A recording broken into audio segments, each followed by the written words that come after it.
Hey, what's going on, guys? Jerry here, and we're back with another video. Now, today's video is by James, TheOdd1sOut. Oh, getting lost at Camp Geronimo. Now, I've never been to camp. I've been to science camp once, but the only reason I had to take it is so I could pass and go to the next grade. I think I was in 5th grade when they forced me, like, hey, listen, if you want to go to the next grade, you need to go to science camp, so it could like help get your get your grades up, So it was pretty fun, not gonna lie. I got a cool T-shirt. Lost it. Don't have it anymore. But yeah, honestly, it was fun. I learned how to make elephant toothpaste. You know, the thing where it just explodes in the air. They call it elephant toothpaste. So it wasn't all that bad. So this is gonna be completely different since James was like an Eagle Scout, I think, or Boy Scout. So he's gonna have a lot more outdoorsy, nature-esque adventures than me in science camp. So without any further ado, let's get our headphones on and let's get watching. 3, 2, 1, let's react.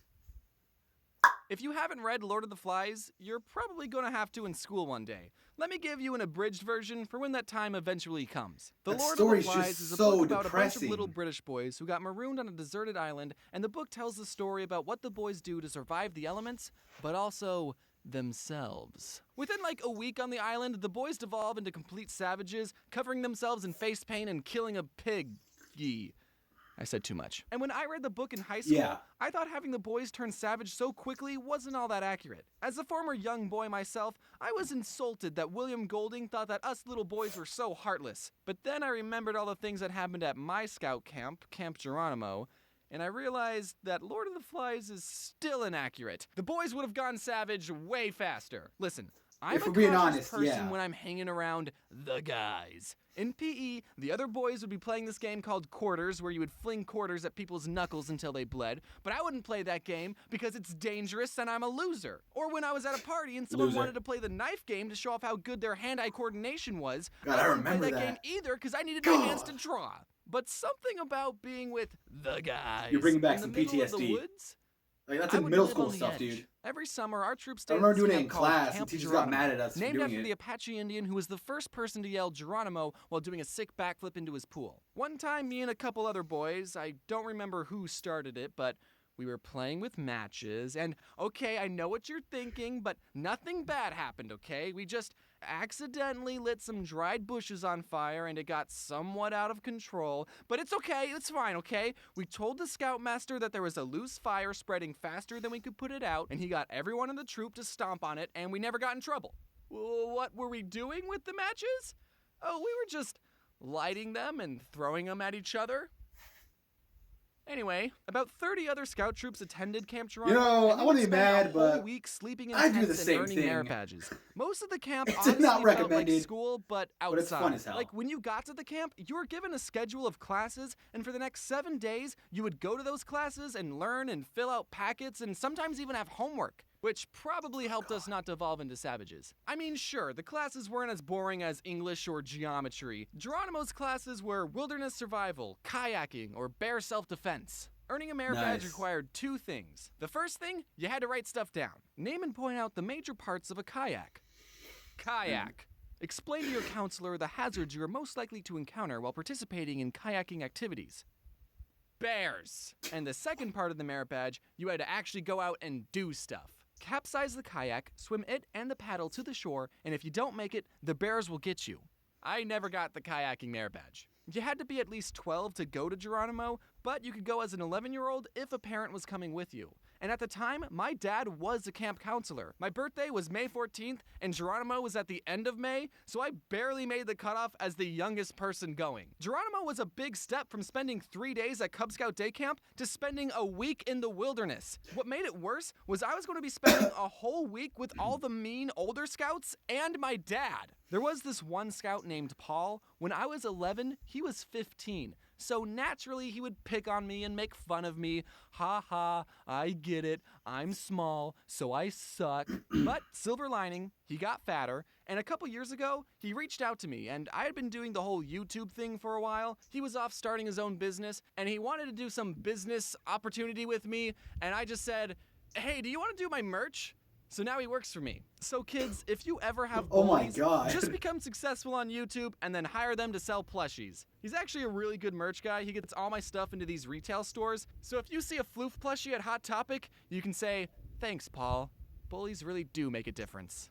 Anyway, self-promotion aside, my first year at Geronimo, I was a little bit on the very young side compared to everyone else. I was taking a class called orienteering. The class taught us how to read maps and use a compass. And one day it was time for our class to go on a scavenger hunt thing. We were given a list of places we had to go to, and we were supposed to use our compass and count our paces to get to each specific location. Then when we got to our destination, there would be a marker somewhere, and we would have to write down what that marker was. There were 10 different markers that we had to find, and the course was supposed to lead us in a circle. The leader who was in charge of our group and the compass was an older scout named Paul. It wasn't the merch guy Paul, but I think it would be funnier if it was. Our group set off to the first location. Having a compass and counting your steps isn't the most accurate way of navigation, but we weren't allowed to use Google Maps, so. When we got to the spot, we had to look around for a little bit to find the marker, but we eventually found it, and then we were off to the second location. This time, the marker was harder to find. The spot we landed on was pretty far from where the marker actually was.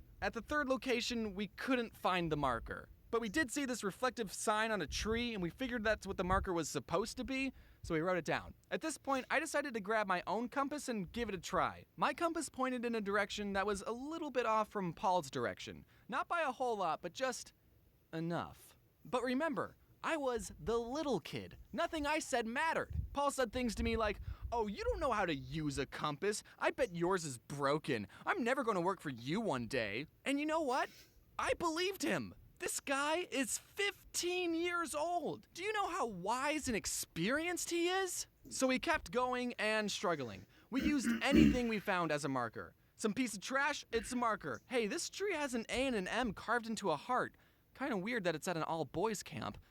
Do you think that it's a marker? Eventually, we all had to admit that we were completely lost. The other boys told Paul to hand over his compass, and Paul reached into his pocket, pulled out his compass, and 2 buzz magnets. Buzz magnets are magnets that are shaped like a bullet, and you can throw them up in the air, and they make this cool buzzing sound. They sold them at the camp store, so that's why Paul had them. And everyone immediately figured out why we were lost. For those of you who don't know how compasses and magnets work, at that point, I I just beat up Paul. I think it has something to do with them coming from outer space. A compass is supposed to point to the magnetic North Pole, and a magnet will mess up the direction a compass is supposed to point in. Paul's compass wasn't pointing to his pants the whole time. We would have been suspicious if that had happened. But because his compass was right next to a magnet, it got uncalibrated, and then we all got lost in the woods and died.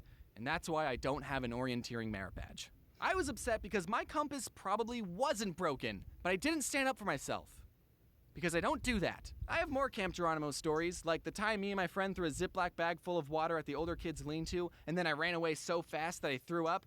But I already did a video about that, and it's 5 years old, and it's very bad, and you're not allowed to watch it. So the moral of this video is, just because you're young doesn't mean you're stupid, but it does mean you make bad videos on YouTube. Also, check your pockets before going orienteering.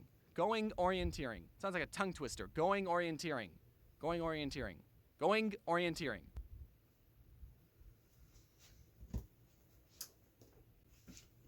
Yeah. Yeah, speaking of Lord of the Flies, that was just so depressing. Oh, man. I saw the movie to it, and in the end where... Okay, well, I'm not going to spoil it, but, like, it was, like... I started crying with the kids, you know? Like, when they cried, I started crying, because, like, I could feel like, oh my god, like, we are just monsters, dude. Like, we have done so many horrible things. We are just terrible people.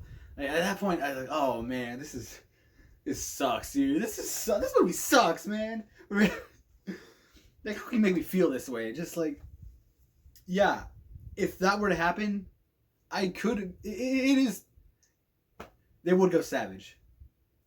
I mean, if I was in that situation, I would go savage too, because obviously you listen to the older kids since they're older than you, and if you're younger, you have little to no opinion on what's said.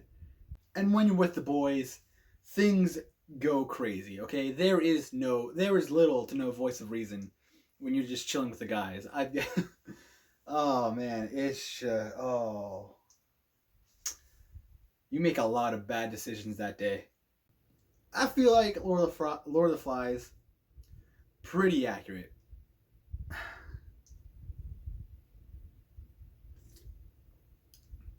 You know, kids don't have that great of judgment.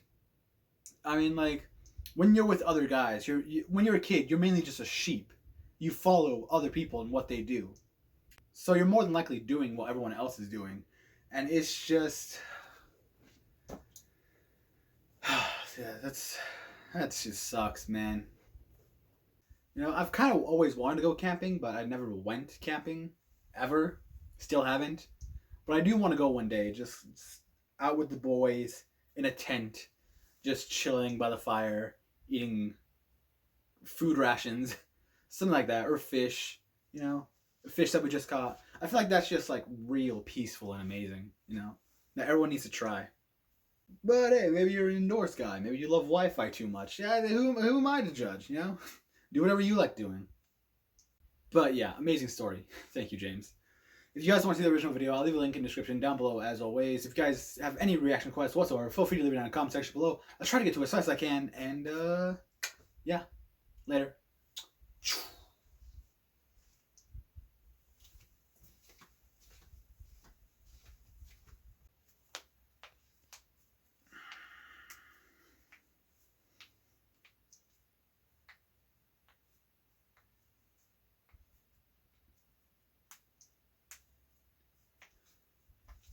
Yeah, and I've never, you know, I've never.